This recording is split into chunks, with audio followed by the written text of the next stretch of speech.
accounts to more than 20% in both domestic and international tourist arrivals in the country. This is even higher in the previous years. Cebu contributes to more than 50% of the 50 billion tourism industry in the region.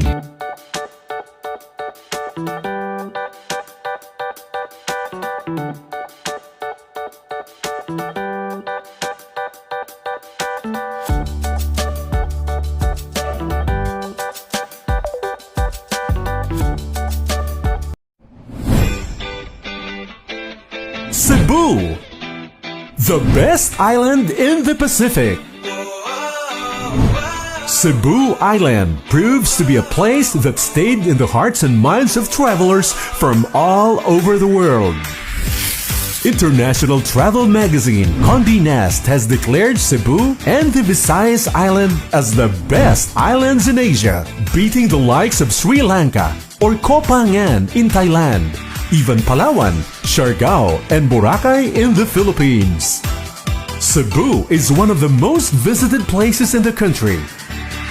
In 2019, the Philippine Tourism and Statistics showed that Cebu accounts to more than 20% in both domestic and international tourist arrivals in the country. This is even higher in the previous years. Cebu contributes to more than 50% of the 50 billion tourism industry in the region. Mactan Cebu International Airport, which is the second busiest airport in the country, caters to almost 600 international flights and 1,500 domestic flights every week. But in the year 2020, travels began to be out of reach in the face of a pandemic.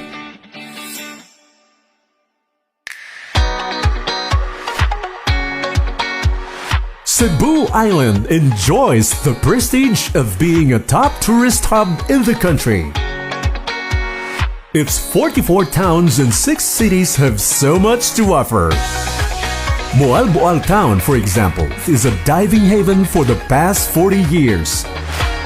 There's also the whale shark watching and paragliding in Uslob, canyoneering adventure in Alegria, scenic forests in Mantalungon, and the gushing walls of waterfalls in Kawasan in Badian and Mantayupan in Barili.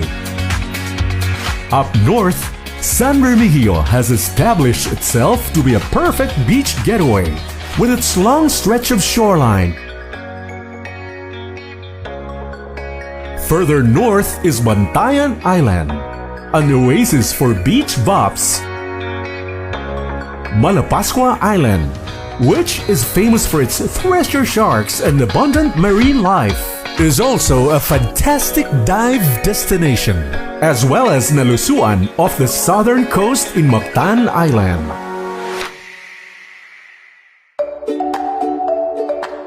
But it was during the Suroy-Suroy Sugbo tours around the province that countryside tourism spurred and gave birth to more investment opportunities. The last Suroy-Suroy Sugbo held in January 2020 was the Northern Escapade.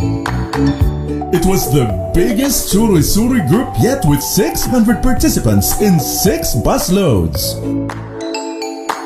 Shortly after, the horrible news of a novel coronavirus wreaking havoc across the world began. As government's response to the pandemic, lockdowns were implemented, travels were banned, businesses closed, farmers had no one to deliver their fresh produce, fishermen hung their nets and paddles, resorts could no longer pay their employees. Months went by, everyone suffered, but the officials of the Cebu Provincial Government, whose foresight is more encompassing than their fear of the pandemic, refused to be defeated. Last August, when restrictions were eased, Governor Gwendolyn Garcia was the first in the country to decide to slowly open up tourism and encouraged local travels. Cebuanos got to know their own island again and experience the bliss and adventure Cebu offers. Governor Garcia signed executive orders that reopened the popular tourism activities. The EO also put in place the safety protocols and guidelines to be followed by every establishment who will be catering to people, anchoring on science and technology, alongside traditional methods and health regimen to boost the immune system. Cebu re-emerged as the new health and wellness destination.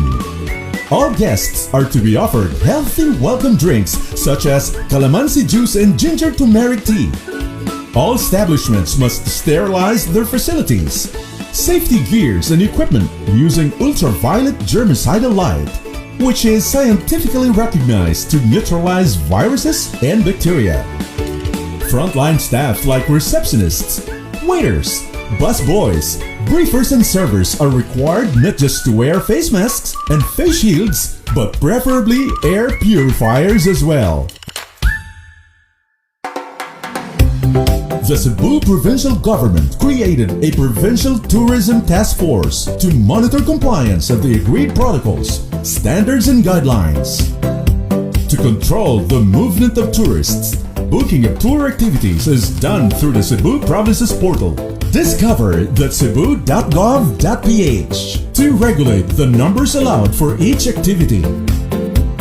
Since the relaunch of tourism activities in Oslob last July 31, more and more tourists are starting to head off to the countryside. Livelihoods are back! But this is not enough. In a bold and brave move, Governor Garcia was the first local chief executive in the country to junk the RT-PCR test and travel authority requirements for travelers coming to Cebu, and give way to a less hassle travel as she decided to open up Cebu to the rest of the country. A confirmation ruling from the national government through the IATF and the Department of Interior and Local Government parried all criticisms and attempts to prevent this from happening. Now, Cebu is ready to welcome its guests from other provinces and cities.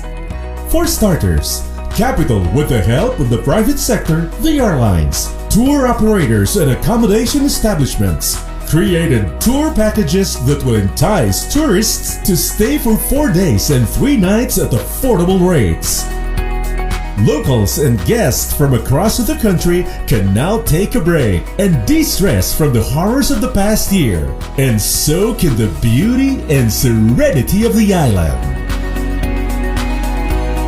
With this collaboration between the government and the private sector, this premier province in the country and the best island in the Pacific will show to the rest of the country and the world that Cebu and the Cebuanos are now moving on and moving forward.